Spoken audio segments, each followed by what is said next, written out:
প্রণাম মহারাজ। আবার আবার এসেছো গোপাল? কেন মহারাজ, আমাকে কি আসতে নেই নাকি আপনাকে আমার মুখ দেখতে নেই? এই মরেছে, এবার কি বলি আমি?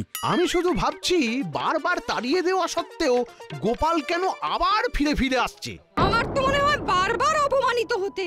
ঠিক ঠিক, ন্যাড়া 3বার বেলতলায় যায় আর গোপাল 3বার অপমানিত হয়। এবার কিন্তু বড্ড বাড়াবাড়ি হচ্ছে। গোপালকে চুপচাপ থাকতে দেখে যেমন খুশি অপমান করছে ওকে। গোপালের কিন্তু এবার কিছু বলা দরকার। বলছিলাম কি মহারাজ, আমি কিন্তু আপনার কাছে কোনো দান চাইতে আসিনি। সময়ে অসময়ে আপনি আমাকে পুরস্কার স্বরূপ বহু মোহর অলংকার দেবেন বলে প্রতিশ্রুতি দিয়েছিলেন, কিন্তু তারপরে আর দেননি। এখন সেই সব পুরস্কার আমার চাই। সব এখনই চাই? না মানে ধীরে সুস্থে পরে পরে দিলে চলবে না? চলবে না কেন? খুব চলবে, খুব চালালেই চলবে। না, চলবে না। দিলে ভালো, না দিলে সেই কথাও রাষ্ট্র করে বেড়াবো। এবার দেখুন কি করবেন মহারাজ। ছি ছি গোপাল, সামান্য কটা মোহরের জন্য তুমি এমন দরদস্তুর করতে পারো? যাও যাও যাও, এক্ষুনি গিয়ে কোষাগার থেকে সব সংগ্রহ করে নাও। আর শোনো, তোমার এই মুখ যেন আমাকে আর কখনো দেখতে না হয়। আপনিও ভেবে দেখুন মহারাজ, এই অপমান কি আর সহ্য করা যায়? বেশ, আসি তাহলে। কিন্তু গোপাল এটা কি বলে গেল? সে যা বলে বলুক মহারাজ, আসল কথা হলো দুষ্টু গরুর থেকে শূন্য গোয়াল অনেক ভালো। ওই তো গোপাল দাদু চলে এসেছে। আমরা তো তোমার জন্যই অপেক্ষা করছিলাম। তুমি বললে যে আমাদের পড়াবে। এই দেখো, আমরা বই খাতা কলম নিয়ে বসে আছি সেই কখন থেকে। ভালোই হয়েছে, এবার তো বাকি কাজটা তোদের দিয়েই করতে হবে। কি সব কাজের কথা বলছো বলো তো? তার মানে পড়ালেখা হবে না? হবে তো, তবে এবার লেখা পড়া হবে। লিখবো আমি আর পড়বে অন্য কেউ। দে দে কাগজ কলমখানা দে দেখি, চটপট লিখে ফেলি।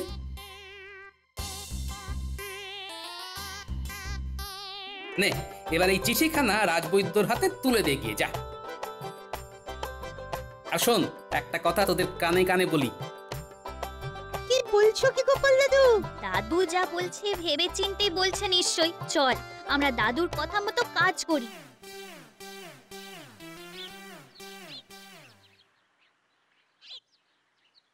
বলি বুড়ো বয়সে কি আবার লেখাপড়া করার স্বাদ জাগলো নাকি?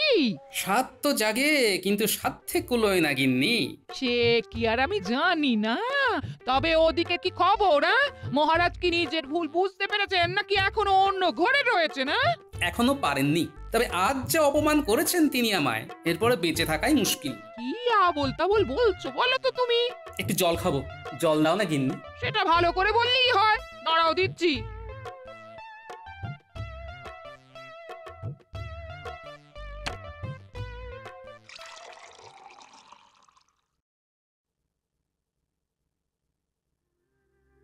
ও মা গো, কি হলো গো? ও গো, কে কোথায় আছো গো? মানুষটা তো এক্ষুনি বসেছিল, তারপরে না না না, আমি বরং বৈদ্যকে ডেকে আনি গিয়ে।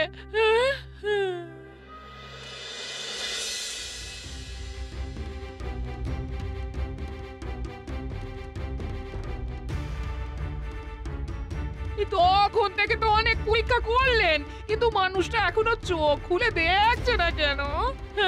বড্ড দেরি হয়ে গেছে। তার মানে এই মানেটা কি? গোপাল জগতের মায়া ত্যাগ করেছে।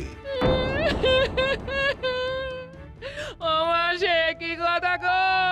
ও গো, আমার কি হবে? ও দাদু, দাদু ওঠো না গো। ও দাদু, একবার চোখ খুলে দেখো না। ও দাদু, দাদু, দাদু গো। এই যে তোমরা যাও, একটা কাজ করো, মহারাজকে গিয়ে এই খবরটা দিয়ে এসো এক্ষুনি। বাকি ব্যবস্থা আমি করছি না হয় ততক্ষণ। আজ সকাল থেকে মনটা যেন কেমন আনচান আনচান করছে। কেন মহারাজ, আপনি কি কোনো ব্যাপারে চিন্তিত? চিন্তা না মানে, হ্যাঁ হ্যাঁ মানে চিন্তা তো একটা। আর চিন্তা করে কি হবে মহারাজ? যা হওয়ার তা তো হয়ে গেছে। গোপাল দাদু আর নেই মহারাজ। দাদু আমাদের ছেড়ে চলে গেছে। রেখে আসবেন। হ্যাঁ, কি শুনলাম আমি? গোপাল আর নেই?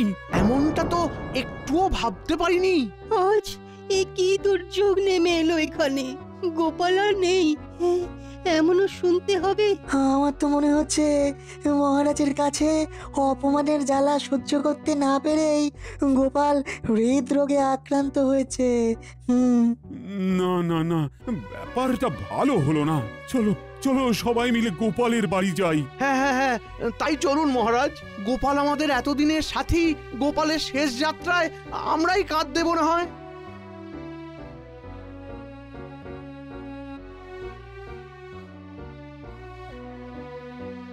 ব্যবস্থা যখন সব হয়েই গেছে, তখন আর দেরি করাটা ঠিক হবে না। হ্যাঁ হ্যাঁ, এসো সবাই, কাঁধে কাঁধ মেলাই।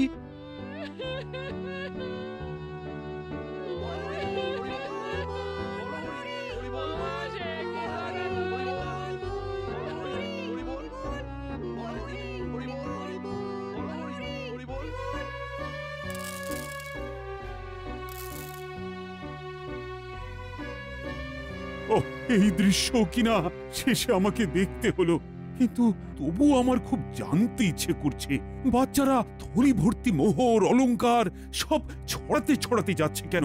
আর গোপালের হাত দুটোই বা ঘাট থেকে বেরিয়ে দুদিকে ঝুলছে কেন? মহারাজ, আর একটা ব্যাপার কি আপনি লক্ষ্য করেছেন? কি বলো তো? গোপালের দেহ কারা কাঁধে করে নিয়ে যাচ্ছে? হ্যাঁ হ্যাঁ, হয়তো মন্ত্রী, সেনাপতি, জ্যোতিষী আর পণ্ডিত। আসলে গোপালের এই শেষ যাত্রা আমাদের কিছু শিক্ষা দিয়ে যাচ্ছে মহারাজ। এই যে দেখুন, যারা গোপালকে সহ্য করতে পারত না, এখন তাদেরই কাঁধে গোপাল যাচ্ছে। তার মানে শেষ পর্যন্ত কেউই কারোর শত্রু থাকে না, সবাই মান অভিমান ভুলে কাঁধে কাঁধ মিলিয়ে পার করে দেয়। তাই তো, এই দৃশ্য তো সেই কথাই বলছে। আর ওই যে মোহর আর অলংকার ছড়িয়ে যাচ্ছে, সেটাও বুঝিয়ে দেয় যে এই অর্থ, সমৃদ্ধি সবই ফেলে একসময় চলে যেতে হবে। কি ভীষণ সত্যি। দুটো খালি হাতও বুঝিয়ে দিচ্ছে, খালি হাতেই আমরা সংসারে এসেছিলাম, আর খালি হাতেই আমাদের যেতে হবে। এই চরম সত্যিটা আমি আগে বুঝিনি। গোপাল, তুমি মরে গিয়ে আমাকে চরম শিক্ষা দিয়ে গেলে। ভগবান, কিন্তু এখন শিক্ষা পেলেও গোপাল তো আর ফিরবে না।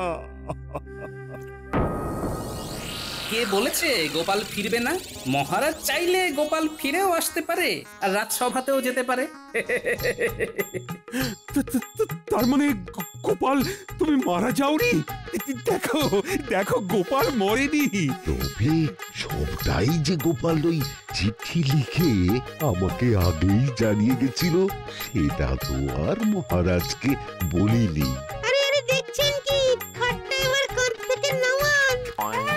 আমাদের দাদু আমাদের ছেড়ে চলে যাবে, তাই সাহস নাকি আমরা যেতে দেব নাকি? এক্ষুনি খাট নামান, না হলে গোপাল দাদুকে খাটে চাপিয়ে কাঁধে করে সারা কৃষ্ণনগর ঘোরাতে হবে। এতক্ষণে ঘাম দিয়ে ছাড়লো যেন জ্বর, কেউ এসে হাতটা আমার ধর। ও গোপাল, আচ্ছা একখানা খেল দেখালে বটে।